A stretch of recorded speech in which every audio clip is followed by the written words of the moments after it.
各位點金士大家好，歡迎回到卡刷得過。Wilds Unknown 的 Set Championship 即將開打，這一次的環境非常有趣。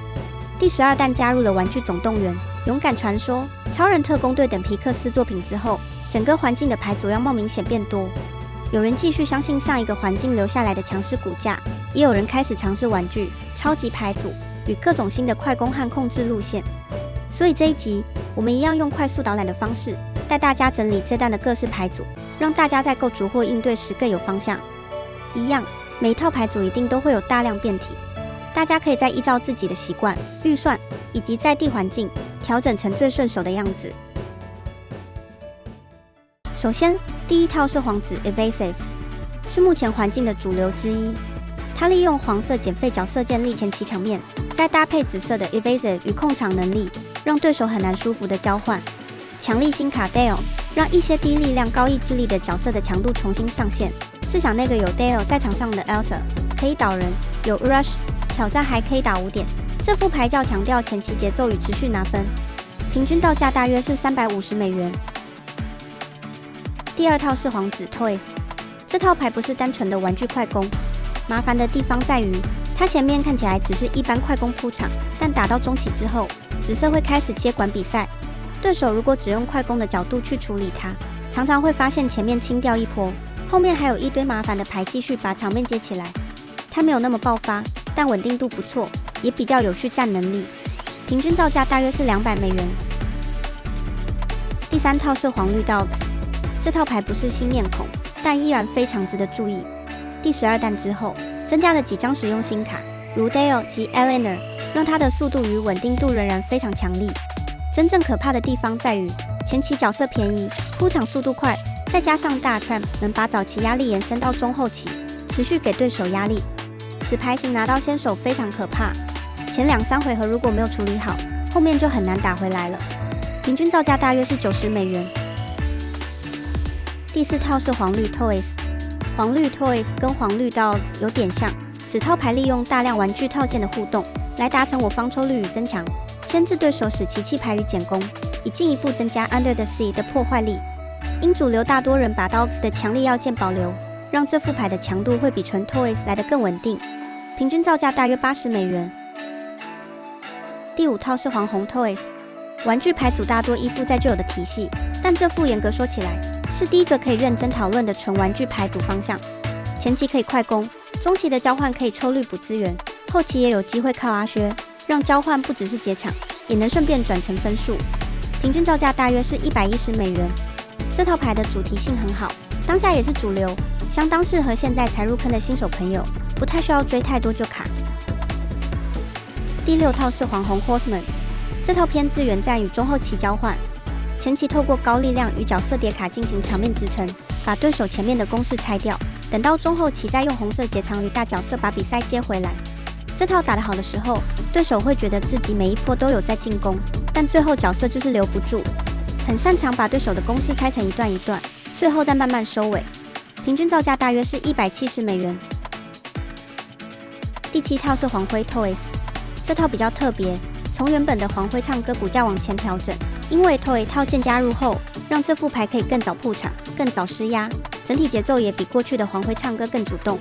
對手如果把它當成一般黃灰快攻來處理，可能會發現它的中期比想象中更硬，但如果把它當成中速唱歌，又會被前期推角色先把分數推起來，這是這套牌最有趣的地方。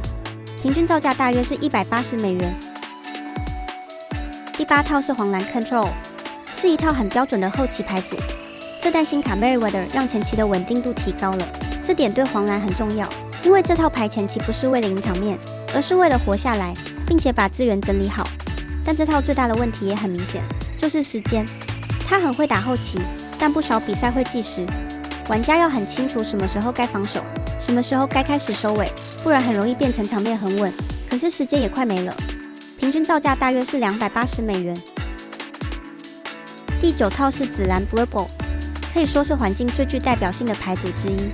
從第9彈登場以來，一直是主流。但好消息來了，這套現在不一定要靠小飛象了，有小飛象，牌組就往 Evasive 偏；沒有小飛象，牌組就往 Ward 偏，靈活多變。這套很擅長把對手拖進自己的節奏，沒有小飛象的版本平均造價大約是$280，有小飛象的版本平均造價來到$400。第10套是紫綠 Burn， 這套速度真的很快，絕對不能小看的牌組。這套是第10彈不交流快攻牌組的持續改良版，這彈又多了8小飛能快速取分。核心依然是 Enigmatic Incaster 搭配大量低費角色，以及抽卡與強制的分手段，目標就是趁對手還沒站穩之前，把奇彈值一路往前衝。平均造價大約只有$20。第11套是紫紅 Supers， 這套是沿用紫紅 Evasive 原本的節奏與打架能力，再加入超人特攻隊的套件，相關卡牌的相性很合，讓這套牌不止主題帥，也很能打架，但也很吃操作。玩家要判斷什麼時候該主動交換，什麼時候該保留角色拿分。如果判斷錯了，可能不是少賺一點，而是整個場面直接掉回去。平均造價大約是$250。第12套是紫灰 Aggro， 這套可以看成紫灰版本的 Burn。11彈就已經有類似方向，第12彈加入8小飛，讓這套低曲線快攻變得更完整。跟紫綠 Burn 相比，紫灰 Aggro 沒有那麼偏不交流。他一樣想在前幾回合快速把奇彈值推上去，但灰色給了他更好的角色體質與交流能力。平均造價大約是$40。第13套是紫灰 Snow White， 這套很有趣，因為他把白雪公主與七矮人相關套件放進紫灰 Evasive 骨架裡，主題性強，能力也強。這樣做的好處是，角色之間有更多聯動，場面也會比一般紫灰中數多一點壓力。但缺點也變得明顯，套件牌一多，起手和抽牌順序就更重要。當它順的時候，會打出很漂亮的節奏；不順的時候，就會比傳統紫灰更容易卡住。平均造價大約是$340。第14套是紫灰 Midrange， 這套是過往長期霸榜的老王者，也就是前幾個環境很常看到的紫灰強牌骨架。它沒有特別花俏的主題，也沒有特別奇怪的聯動，甚至不用放新卡。重點就是每一張牌本身都很能打。前期戰場、中期挑戰與解場，後期再靠紫色資源把差距拉開。這套牌不會有太多驚喜，但也很少突然宕機。對喜歡穩定、全面、靠基本功打牌的玩家來說，這套還是很可靠。一環境建議往針對快攻做調整，平均造價大約是$340。第15套是紫灰 Madrigal， 這套是很有主題感的紫灰牌組，把 Madrigal 家族的轉傷機制放進紫灰骨架裡。融合紫色原本就很多的轉傷要角，透過傷害移動來補充資源與控場，所以它打起來會比一般紫灰更吃細節。Madrigal 套件一旦順利運作，中期場面會變得很難處理。對手如果只用一般交換的思維來打，很容易發現自己以為賺到了交換，最後反而被紫灰靠轉傷機制把資源補回來。操作難度比較高，但上限也很值得期待。平均造價大約是$210。第16套是綠藍 Control， 延續了大家熟悉的控制骨架，核心依然圍繞 Clarabelle 與 Prince Philip 展開。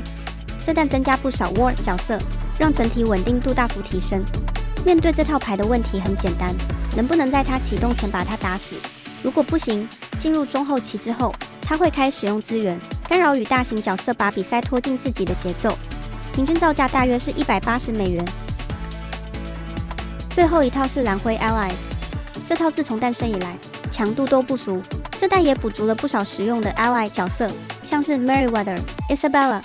也因為這些新角色，讓一些舊卡的使用有了更全面的應用。這套牌的核心是利用茉莉公主找到關鍵角色，讓牌組在重要回合更容易接上正確答案。解場多又廣，比較弱勢的部分只有大型全場解，但也不一定需要，畢竟體質好、歌曲多、單體傷害足，也能處理 Ready 狀態的角色。簡單的說，這套就是又穩又難纏。平均造價大約是$290。這次 Wild Unknown 的環境最有趣的地方就是牌組變得非常多元。以前我們在準備電罐的時候，可能會先想現在最強的是哪幾套，但這一彈除了紫藍、紫灰、綠藍這些熟面孔之外，12彈的這些新主題也都有一定實力。你是想用快攻把對手壓到喘不過氣，還是想用 Evasive 牌組慢慢拉開分數，又或者比較喜歡中後期把比賽拖進自己熟悉的節奏？台表可以參考，但真正決定勝負的還是自己對牌組的熟悉度、調度判斷，還有面對不同對手時能不能及時調整打法。你們這次準備帶哪一套去打？是相信老牌主流，還是想用新主題殺出一條路？也歡迎在留言區跟我們分享。卡刷得過，我們下次見，拜拜。